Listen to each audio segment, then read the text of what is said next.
So we actually saw how Team RWBY saw the strange world, in which they actually recap of the fact that they fell from the sky. Then we knew how they were all actually severed from episode 1. But Yang's arm is still missing, until Blake pointed out that they're in the ever after, just like at the end of every story, happily ever after, which the girl named Alex fell from the sky, then battled the Crimson King, in which she actually battles the Jabberwocky and goes back home, which led to the tree, in which Little pointed out that Yang's arm has been stolen by a talking raccoon whose name is Jinxie, which they actually headed towards the town where she actually found her arm is being auctioned, knowing that Little it have actually can't go back home, so she actually goes with the team, which Ruby, who is still heartbroken over what happened, which everything is actually gone, just like Beacon and now Atlas, which now fell in ruin, which of course we knew how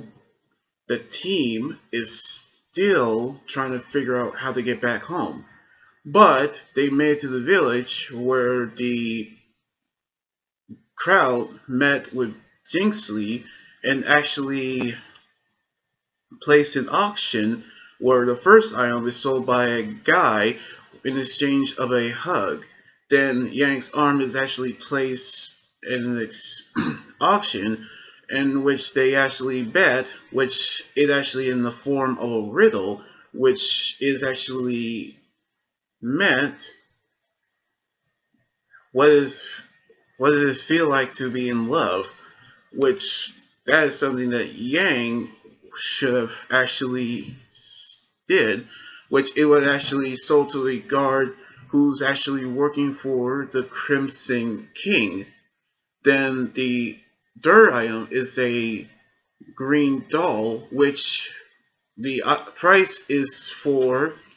filling the jar full of hope, which Ruby recognized the doll. When Little tries to steal it, it was actually in a glamour spell, which the doll turned out to be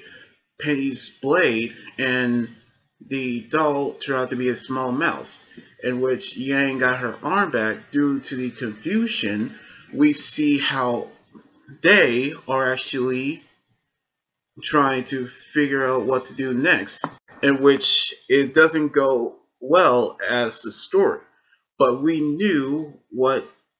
they had to do when the guards have actually appeared.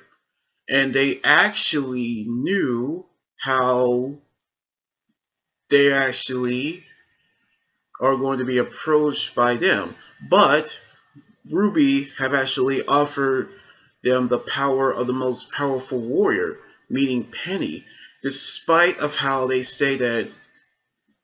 John and Winter made it to Vacuo, but still,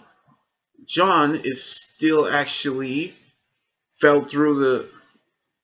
abyss as they actually head towards to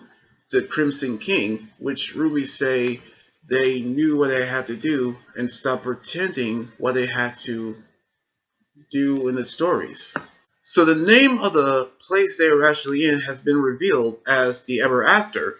just like in every story that ends with the words happily ever after. Well, not to Ruby, who is still upset of what happened. And now, at the end of the episode, she told the Crimson Guards who work for the Crimson Kings that she'll offer them the power of the most powerful warrior, as we see how serious she is. Now, we actually going to see what's going to happen, but we're going to see how they're going to meet the Crimson King on the next episode next weekend. So anyway, like this video, subscribe for more, and comment or anything about the episode You guys can also follow me on Twitter, Instagram, Tumblr, and my Facebook page and Twitch. Until then, this is Anime Guy Drawing Honey here saying signing out. Laters and be safe.